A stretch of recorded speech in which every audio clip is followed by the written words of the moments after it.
नमस्कार, आप देख रहे हैं न्यूज़ एजेंसी और मैं हूं भारती। इस वक्त मैं मौजूद हूं झज्जर की ओम ट्रेंडिंग टाइल्स कंपनी में और आप लगातार देख रहे हैं कि हम हर दिन आपको किसी न किसी राजनेता हो, बिजनेसमैन हो, दुकानदार हो, किसी न किसी से हम रूबरू कराते हैं। और आज एक गौरव के पल हमारे लिए हैं क्योंकि आज हम 77वां आज़ादी का दिवस है मना रहे हैं। और इस कड़ी में मेरे साथ आज मौजूद हैं सतेंद्र कोडान एडवोकेट मेरे साथ मौजूद हैं। आज मैं उनसे चर्चा करूँगा कि कानून व्यवस्था कैसी है हमारे हिंदुस्तान के अंदर और आज वो 77वां आज़ादी दिवस किस तरह से देख रहे हैं। सतेंद्र, सबसे पहले नमस्कार। नमस्कार भारती भाई, सबसे पहले आपको भी 77वें स्वतंत्रता दिवस की हार्दिक शुभकामनाएं। सतेंद्र, किस तरह से देख रहे हैं आज हम 77 वर्ष पूरे कर चुके हैं देश की आज़ादी को और आज देश किस हालात में है और कितनी तरक्की की है। भारती भाई, सबसे पहले तो इस 77वें स्वतंत्रता दिवस पर मैं भारत माता के उन वीर सपूतों को मेरे देश की रीढ़ की हड्डी बोल सकता हूँ, चट्टान से भी मजबूत, मेरे सभी युवा जो भी क्रांतिकारी साथी थे जिनके बलिदान के बलिपूर्त आज इस देश को आज़ादी मिली थी, सबसे पहले उनके चरणों में नमन। और सबसे पहले मैं मेरे देश को, मेरे प्रदेश को इस 77वें स्वतंत्रता दिवस की ओर से हार्दिक शुभकामनाएं देता हूँ, बहुत बहुत बधाइयाँ देता हूँ।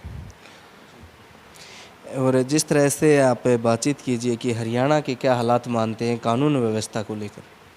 भारती भाई, कानून व्यवस्था की जहाँ मैं बात करूँगा तो न केवल हरियाणा में बल्कि पूरे भारत में कानूनी व्यवस्था, लॉ एंड ऑर्डर हम जिसको बोलते हैं, वो जिस विश्वास के साथ इस देश की जनता ने इस सरकार को चुना था, वो सरकार इस पर 100% नहीं उतरी। बात करूँगा सबसे पहले मेरे निजी क्षेत्र रोहतक की। रोहतक में भी कुछ दिनों पहले एक बहुत ही वाहियात और निजी घटना हुई है। एक 13 से 14 साल की लड़की थी जिसके साथ तकरीबन 3 से 4 लोगों ने गैंगरेप किया है और बावजूद उसके सरकार न कोई सख्त कदम उठा रही है और ना ही कानून प्रशासन ने इसके ऊपर कोई सख्त कार्रवाई की है।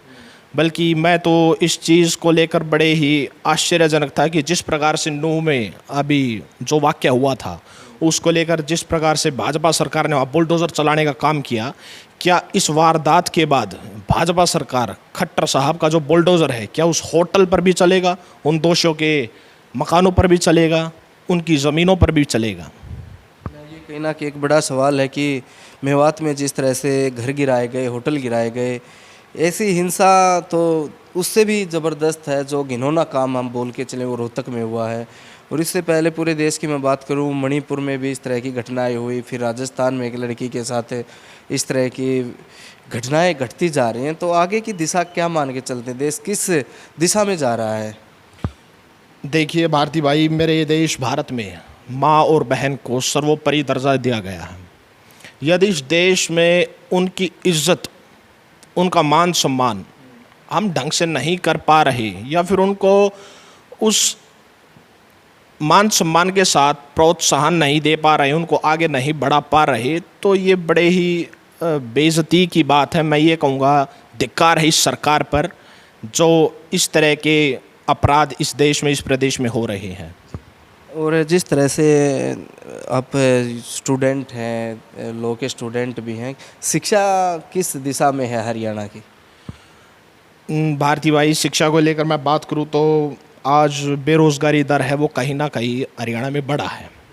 तो इस चीज़ को लेकर मैं सारा दोष भारत सरकार या फिर हरियाणा सरकार को भी नहीं दे सकता, क्योंकि अगर हम जनसंख्या देखें तो दिन पर दिन बढ़ती जा रही है। अगर आज के समय में हम देखें तो भारत की जनसंख्या पहले स्थान पर है।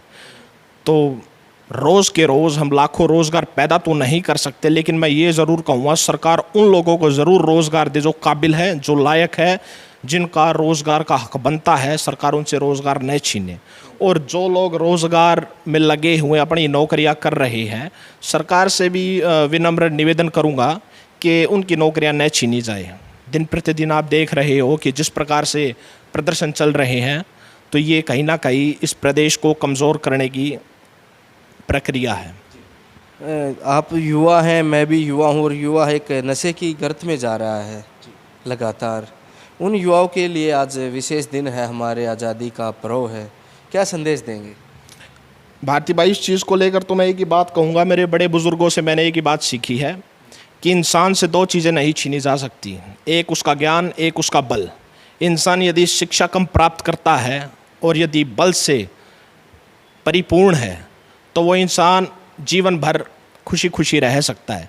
लेकिन जिस प्रकार से पंजाब में हम सुनते थे कि नशा दिन ब दिन बढ़ता जा रहा है, कुछ उसी प्रकार से हरियाणा में भी ये चीज़ बढ़ती जा रही है। तो मेरे युवा साथियों से एक ही संदेश देना चाहूँगा कि याद करो उस इतिहास को जिसमें भगत सिंह, सुखदेव, राजगुरु, चंद्रशेखर आज़ाद, सुखदेव, सुभाष चंद्र बोस, इन जैसे महान वीर क्रांतिकारियों ने बलिदान दिया। यदि वो सब भी इसी पथ पर चलते तो न जाने आज ये हमारा देश किस राह पर होता, न जाने हम किस अंग्रेज़ की कुटिया में बैठे होते। तो युवा साथियों से एक ही संदेश देना चाहूँगा कि इस नशे से जितना हो सके दूर रहे। शुक्रिया बातचीत के लिए। तो ये थे मेरे साथ एडवोकेट हैं सतेंद्र कोडान, जो कि प्रोसेसिंग LLB है, रोहतक से कैंपस से कर रहे हैं, MDU कैंपस से। और आप मेरे पीछे देख पा रहे हैं कि टाइल्स पत्थर की ये दुकान है, स्वर्गीय श्री ओम प्रकाश चेयरमैन के नाम से है और बड़ा नाम रहा है इस क्षेत्र में। हमारे जो गांव से थे ओम प्रकाश चेयरमैन जी, चाहे राजनीतिक क्षेत्र हो, चाहे सामाजिक काम हो, चाहे गौशाला का काम हो, बड़ा ही इस परिवार का योगदान रहा है समाज के लिए, सामाजिक कार्यों के लिए। और आप देख पा रहे हैं कि जो कंपनी है मार्बिटो, शायद नाम है उसका, मार्बिटो कंपनी से ही यहाँ पर टाइल्स आती हैं और एक भरोसेमंद मानी जाती हैं ये टाइल्स। पत्थर हैं, संगमरमर हो या टाइल्स का काम हो, पेंट का काम हो और हार्डवेयर का कोई काम हो, रसोई के सिंक वगैरह हो, अच्छी क्वालिटी ये दे रहे हैं। और आप भी आकर देख सकते हैं। और तमाम जो आगे की इससे जुड़ी भी खबरें जो होंगी, हमारे घर से जो रिलेटेड सामान होता है, चाहे वो रसोई का हो, टाइल्स का हो, वो भी हम आप तक एक पहुंचाने की कोशिश करेंगे, दिखाने की कोशिश करेंगे। जब तक बने रहे हमारे साथ और देखते रहे न्यूज़ एजेंसी।